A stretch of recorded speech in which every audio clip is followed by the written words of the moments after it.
Just don't even know why there aren't uprisings all over the country, and maybe there will be.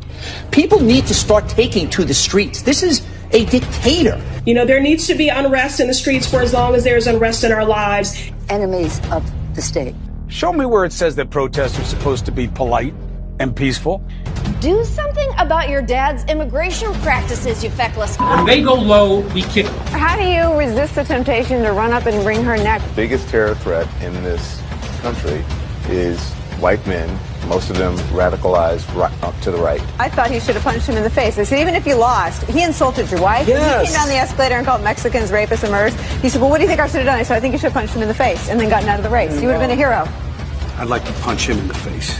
I said if we were in high school, I'd take him behind the gym and beat the hell out of him. Punch some people in the face! When was the last time an actor assassinated a president? They're still going to have to go out and put a bullet in Donald Trump, and that's a fact.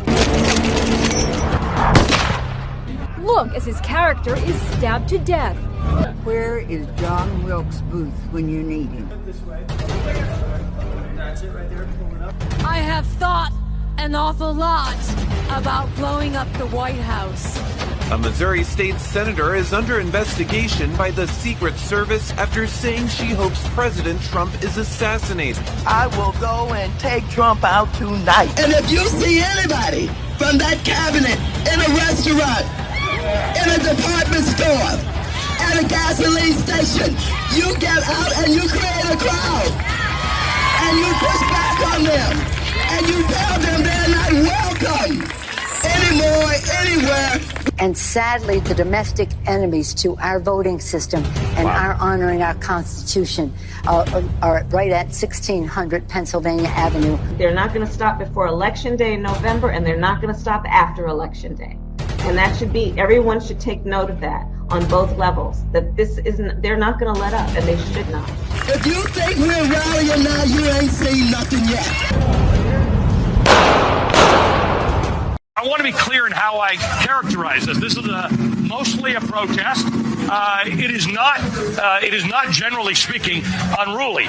That ain't a riot, what we're seeing right now in Minneapolis. They are strictly principled anti-fascists, and they've taken a principled stand to stand against white supremacists and white nationalists wherever they may show up. I argue to you tonight, all punches are not equal morally. It says it right in the name, Antifa, anti-fascism, which is what they were there fighting. Listen, there's, no organization is perfect. There was some violence. Any reasonable person would say we shouldn't be destroying other people's property, but these are not reasonable times. But thank goodness for the looters, man. And please, show me where it says that protests are supposed to be polite and peaceful. I don't care that much about statues. Shouldn't that be done by shouldn't that be done by a commission or the city council, not a mob in the middle of the night throwing it into the harbor? People will do what they do. What you're seeing behind me is one of multiple locations that have been burning in Kenosha, Wisconsin. Do not get it twisted and think that, this is something that has never happened before, and then this is so terrible, and where are we, and these savages and all of that.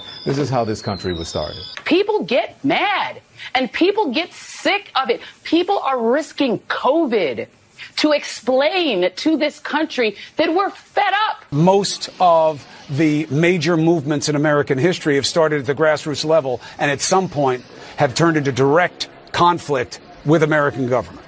So remember your history before you judge your present. Thuggishness is thuggishness wherever it comes from politically, and we should be the first to call it out.